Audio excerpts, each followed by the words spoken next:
One of the more interesting indoor cycling products showcased at Eurobike this year was the Elite Rizer, combining both elevation simulation and steering for your indoor rides. Although a new product for 2021, I wouldn't consider this a new category of product, with the Elite So Smart already doing steering and the Kickr Climb already doing elevation simulation for compatible Wahoo trainers. The Rizer is a 2-for-1 and it does a pretty good job of both functions. I've had the Elite Rizer in the Lama Lab for the last few months, so today I'll take you through the ins and outs of the latest addition to the Elite lineup. Jumping straight into the technical specifications of the Elite Rizer, the gradient simulation is plus 20% and negative 10% with configurable limits if required. It has steering for supported platforms. Bike compatibility, pretty much everything. Quick release, through axle, and multiple types of through axles with that. The connectivity, it has ANT plus FEC, it has Bluetooth ×2. The Rizer takes the gradient command from the trainer itself, so it's transparent to the software platform that you're using. The steering does need to be paired to the compatible platform. Compatible trainers from Elite are the Diretto XR, the XRT, the Sweeto, Sweeto T, and the Tuo. Compatibility with non-Elite trainers is a yes. Now it does it a little differently, using the ANT plus FEC channel from those trainers to look at your speed and the power that you're doing, combining that with your weight to give an estimate of where you should be at gradient-wise. I'll dig more into that later on. The trainer also needs to have pivoting axles. Configuration is done via the Elite Rizer mobile app on iOS and Android. The max load this thing will take is 120 kilos. The mechanics behind the scenes, it's a giant screw inside. The gradient control is manual or automatic. Steering can be enabled or disabled. It has a carry handle. It has 4 adjustable feet. The weight of the Rizer is 14 kilos. It's very heavy, but that's a good thing. And it's firmware upgradable via the Upgrado app from Elite. Further interesting details on the Rizer is that it's open to all platforms for both steering and gradient control. Now, gradient control comes from the trainer itself, so it's transparent. Anything that supports sim mode for trainers will work with this. For steering, the platform you're using does need to support steering at present. That's Zwift and Grand Theft Auto Bike. The Rizer moves up, down, turns you left and right, but also moves forward and back and has a bit of a pivoting swing arm where the bike connects. This allows for all the angles to be correct when you're pivoting up and down in steering. The way they've designed this is quite interesting. There's an option to experience the full gradient on Zwift when the trainer difficulty is less than 100%. So if you're riding at, say, the default of 50%, where a gradient in-game is 10%, but you're only feeling 5%, you can still get that full 10% on the Rizer. We'll run through the configuration shortly. On the flip side of that is another configuration option to double the negative gradient sent by Zwift. By default, Zwift will only send 50% of the negative gradient to your trainer, even when at full trainer difficulty. So a negative 10% will only send a negative 5% to your trainer. This option will make that a full negative 10% on the Rizer. The speed of the gradient changes on the Rizer depends on the distance it has to travel. Does it work with the rocker plate is a question that comes up. Yes is the answer for that, if there's enough room on the rocker plate. And the Rizer will return to 0% gradient after 5 seconds of being stationary on the bike. It's a safety feature. It can also be turned off. Onto the pricing, and we're looking at around €800, £824, around 1100 US dollars, 1350 Aussie dollars, and around 1200 Canadian dollars. Now, some notes on the pricing. It's a premium level product. There's no mid-range when it comes to this product, which is the only one of its kind on the market. Elite tell me that demand has exceeded expectations, so it's doing well on the market already. And I put the Rizer in the same category as the Saris MP1 Infinity rocker plate. That retails for around $1,200 US. It's a premium level product. And given the weight and size of the box the Rizer comes in, similar to the MP1 Infinity, shipping has to be factored into for the cost. There's just no way of getting around that. Once everything is set up and you have the correct axle adapters installed, I highly recommend you measure the wheelbase of the bike you'll be installing to ensure the axles are exactly that far apart before putting your bike on. Speaking from experience, it's quite difficult to move either the trainer or the Rizer while you've got a bike in one hand with only one wheel and trying to pull them in. Just measure it out. It's much, much easier. Once measured out, the technique is to remove the front wheel first and putting the brake blocks in, and then the rear. That'll sit on perfect, again, using the brake blocks as you should with hydro brakes, and things are as easy as that. I've tried many techniques whilst putting multiple bikes on the Rizer. This one does work the best. A closer look at the Rizer with the carry handle there at the back, the main unit, and the 4 adjustable feet. There's also some status LEDs there on the top. Manual operation, you can go either down or up.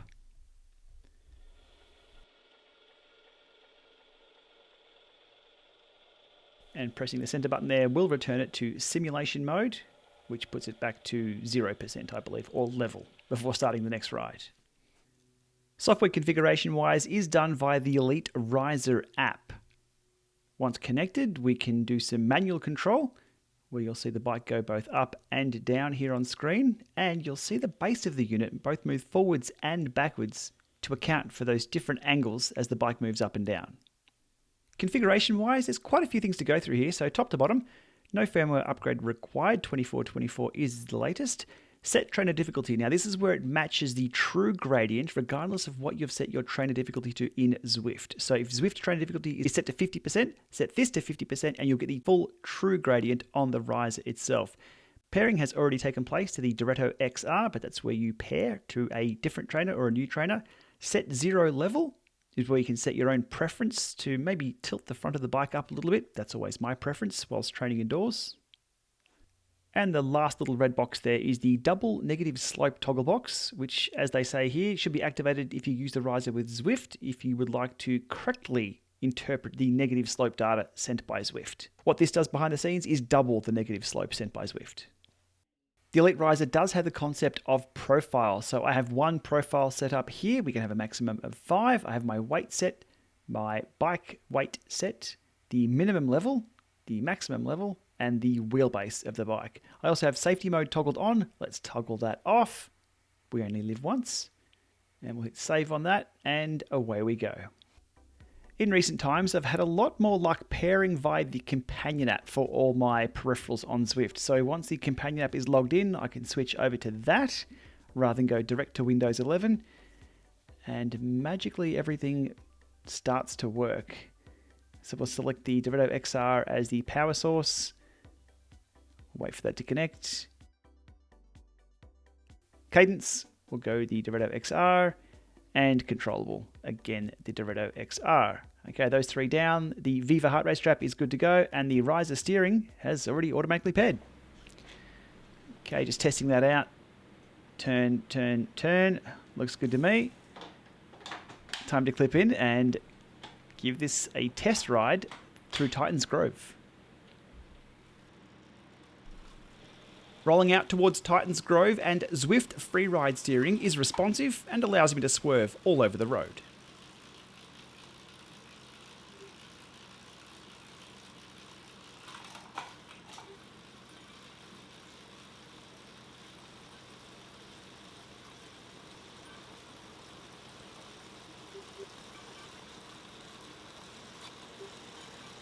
As the steeper gradients start and the bike lifts up, it prompts me to get out of the saddle and push a little harder over these hills.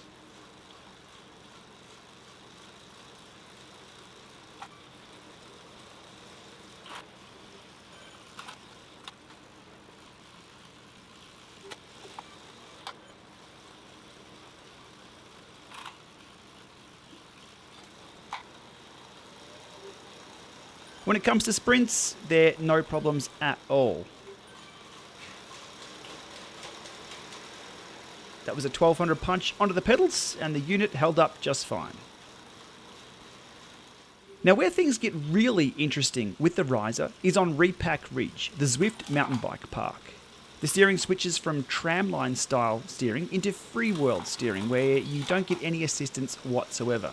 The gradients on Repack Ridge are a lot steeper in both directions too.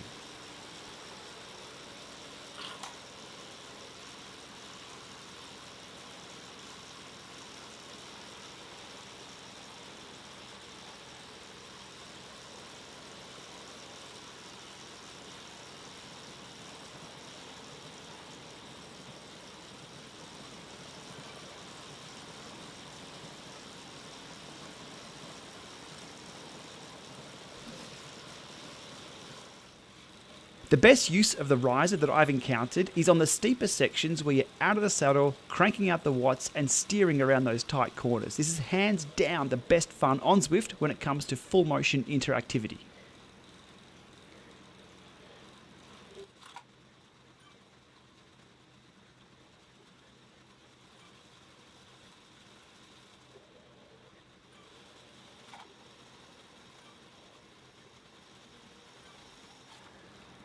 Now, one thing to watch for while this whole concept of steering indoors evolves is, well, the unexpected. I somehow found myself a steering wormhole and became airborne.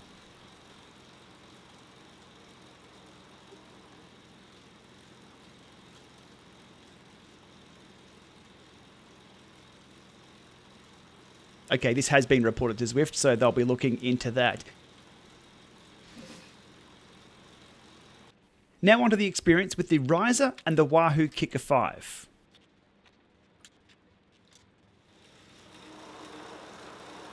Once the Kickr was installed and paired to the Rizer, it was back to Titan's Grove. Steering, well, that was the same one-for-one experience. Nothing changes there.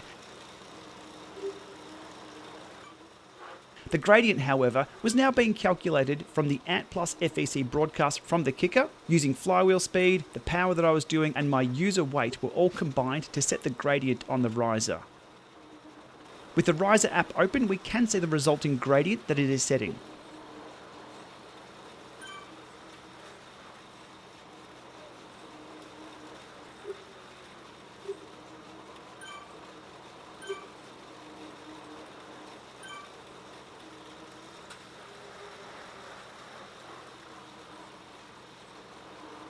The experience with the Rizer and the Wahoo Kickr was the rolling gradients on Titan's Grove felt a little laggy and dampened.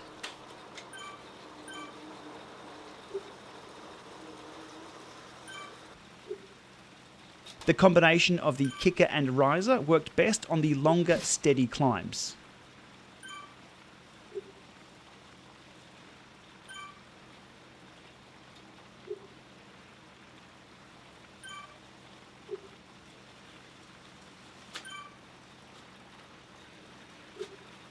Oh, and before I forget, Grand Theft Auto bike. Yes, the Rizer works very well with this too.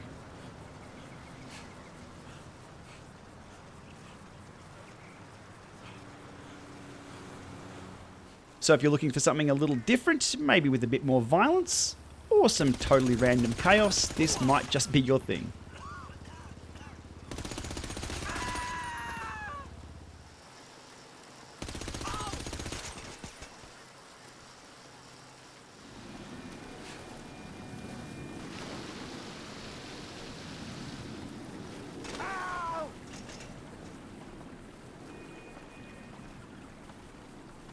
Okay, as we saw there, the unit works. It adds a little bit more interactivity to those indoor games. Now, onto some pain points with the unit. Price, of course, we can't get around this. It's going to be a hang-up for a lot of people, so I'll register that as my first pain point for the Elite Rizer. Software support is number 2. Elite have built the hardware that works with any software platform. Now it's up to these software platforms to support this and enhance the user experience with this. You saw there with Repack Ridge on the mountain bike, it's phenomenal. It's so much fun jumping up out of the saddle, steering at the same time, bombing those descents. However, Zwift really haven't done much with the mountain bike side of things. That Repack Ridge course should be a circuit, there should be criteriums, there should be some cross-country racing, maybe even some downhill like we saw there on GTA. So it's still very early days for software support for this kind of hardware.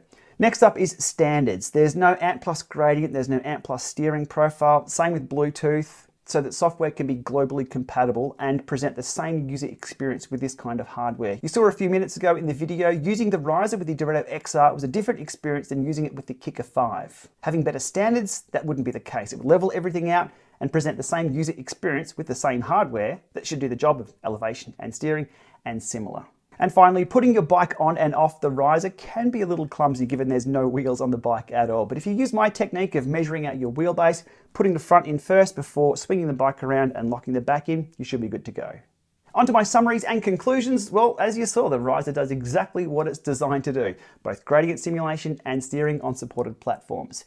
The ability to adjust the gradient on Zwift to give you the full up and down, even when your trainer difficulty isn't at 100%, is a good thing. The Zwift negative gradient halving compensation is also a good thing. It really puts your nose on the ground. And the in-game experience with Zwift and Grand Theft Auto was a lot of fun. It's now up to these software companies to enhance that user experience to increase the appeal of this new hardware indoors. So my wrap up on the Elite Rizer, it's one of those things that you won't miss until you've had it and had it taken away. Whenever I swapped it out with another configuration or trainer set up indoors, I had to readjust to being a flat earther again indoors. It's not going to be for everyone, but if you see one set up in store as a demo unit, jump on and have a play. And if you see it at a bike show, do the same. And with that, thanks for watching, and we'll see you soon.